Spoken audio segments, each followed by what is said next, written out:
Hello Internet! With a new currency war mode online, we can snag up to 4,000 stellar jades by simply playing the mode. And in today's video, I'll be bringing you through how you can grab them all so you can recover all your jades quick after being dried out by cyrene probably. Welcome to my currency war currency guide. You know, we're trying to get all the currencies. We'll go through the quickest way that you can get most of the jades that's easier to get. Some harder ones, some nicher ones, but yep, hopefully it'll help you replenish your stash of cash for the coming version. Also real quick, parts of the footage are from the creator experience server in this video.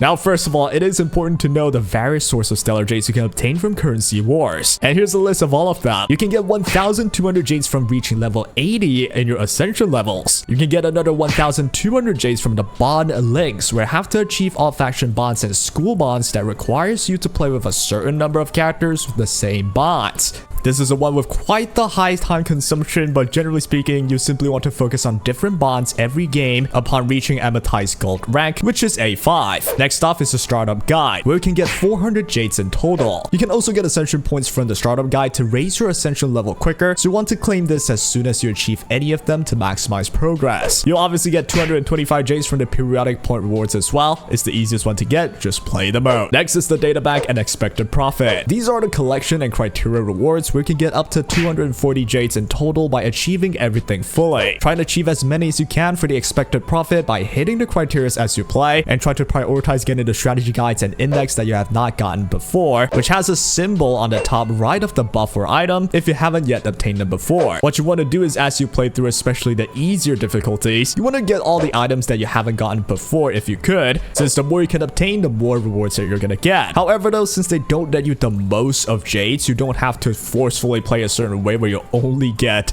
the ones that you haven't obtained. But trust me, eventually you'll be at the point where you have collected everything, considering you need to put quite a long time in the mode to grab absolutely every jade. Now I will say, if you got most things done already and you're missing a 20 jade from that one strategy guide or that one achievement that's quite tough to get, it won't be the end of the world, right? Which is why we will prioritize getting the easier one first, which I'll break down later. The final source of stellar jades in this mode will be the rank rewards, where you can get 600 jades in total if you reach A8 for the ranking. These ranks are essentially difficulties, and the final two ranks of A7 and A8 are quite difficult. However though, they do net the least amount of jades with only 50 each, compared to the previous ranks that gives you 100 each. So don't worry too much if you don't want the hassle that comes with beating the harder two stages. You want to get the easier 500 ones. Now, in order to get as much jades as quickly as you can, this is what you want to do.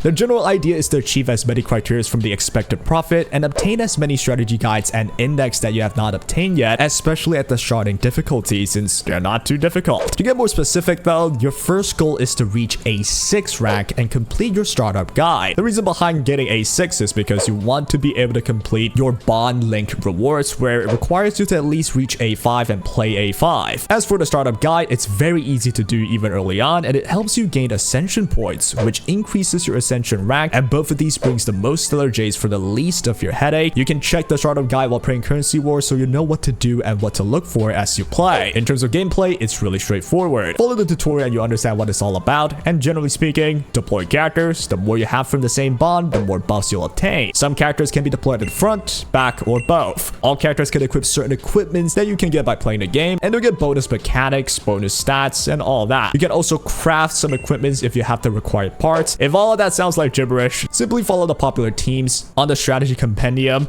The more popular ones are usually the ones that work the most, and you know, if you don't want to worry about everything, just follow what works. You don't have to follow it fully as well, just follow as closely as you can while prioritizing completing the startup guide missions. As you do this, you'll eventually get to beat A6, and you can claim the big 500 jades from the rank rewards. You may need to retry your run, especially at A6, since it has a solid difficulty spike, but as long as you follow the popular guides from the community, you can usually beat it through no problem. Next off, you can go for A7 and 8, but these are quite challenging, and you only net 50 jades per stage, so there are no rush with these two final stages. Plus, you can complete all of the other jade related quests at a lower difficulty, so I recommend not prioritizing these harder levels first. And yeah, in the end, if all else fails and you are still struggling to beat any certain stage, do remember that just like most other modes, currency wars get easier the longer you play, since you'll unlock more advantage from the advantage layout. This is similar to golden gear. The more you play, the more stats and benefits you can obtain and unlock, and the easier the mode would get. Now that you've hit A6, you have likely obtained most of the easiest Jade sources, namely from the startup guide, rank rewards, parts of the essential level, and parts of your data bank and expected profits. From there, your next best bet is to continue grinding ascension points while clearing all the bond links reward. The bond links reward do net you 1,200 stellar Jades in total, and rather than being difficult, it's just more time consuming to obtain them all. As it states in the reward screen, you only have to focus on the A5 difficulty, not A6, and you can play through the same A5 difficulty with whichever bond links you have yet to play with yet. As long as you do, you can unlock each of these different bond rewards, and yeah, as you can probably tell, it's a pretty big time sink. However, it is a big source of Jades, right? You really want to get them all eventually. Now, while I say that, there are definitely ways to cut the time consumption massively, where you can activate a certain faction bond and a certain school bond every time you play a game. Here's the deal. A character usually has a faction bond and a school bond. They can be from the IPC and they are using AoE attacks, for example, or they can be from the IPC and utilizes the follow-up attack school bond. So essentially, the most efficient way to get all these Jades is to complete a different faction bond and a different school bond all at once per gameplay. If it's too much of a hassle to think about, you can definitely just be at your own pace, unlock one bond per playthrough. You'll still clear it eventually. However, though, I do recommend prioritizing the lower number faction bonds first, like say the Stellar Hunters, Galaxy Ranger, and IPC. It's easy to spot and you don't require that many characters to know that you've unlocked this bond. Pair them with any other school bond that you have yet to unlock, which means you're killing two birds with one stone. It's definitely easier to recognize which characters to look for as well by doing so, since I'll most likely understand who's from IPC after playing the game for so long. For example, if it is IPC that you got in your run, obviously you know you're looking for Topaz, Jade, and Aventry. Most of them come with the follow-up attack bond, so you can prioritize finding 7 follow-up attack bond characters along with the IPC characters, and that's how you get both achievements in one go. It's pretty intuitive if you already played a good number of times, but do remember that you don't have to clear the stage with perfect ratings to get these rewards, and all of these suggestions are just so you can get them done quicker. You can also just opt for the safest bet without much of thinking, where you focus on one bond per run, get 2 bonds if you could, but if you can't, just stick with one bond. While you do so, you can get more data bank stuff unlocked that you haven't obtained before, and more ascension points in the long run since you'll be playing more. You'll still gain all the Jades you need in the end. After you complete all the bond links, you have officially gained all the easier Jades from this mode, and you'll probably still be missing some really niche expected profit achievements like win while earning 400 gold coins or win with a team size of 12. You may also be missing some levels with the ascension levels, but that's just a matter of time. And on top of that though, you may also be missing some of the data bank Jades and the A7 and A8 difficulty Jades. All in all though, at this point there's not too many left, and you're probably already looking at 3,000 plus Jades earned. So hey, you can probably just call it at this point if you want to. However though, if you really want to wring out every bit of rewards, well, it's just about tying out loose ends where you complete the stuff that's really niche that you haven't done before. I would personally still suggest to get the last bigger Jade rewards though, which is completing A7 and A8, as they will net you a total of 100 Jades just by beating the stage. Prioritizing teams with Eidolons in your account will be a great bet to clear these difficulties easier, or going for recommended strategies works too. I personally recommend focusing on characters with Eidolons, but generally speaking, you want to make sure a hyper carry gain 3 stars in the mode,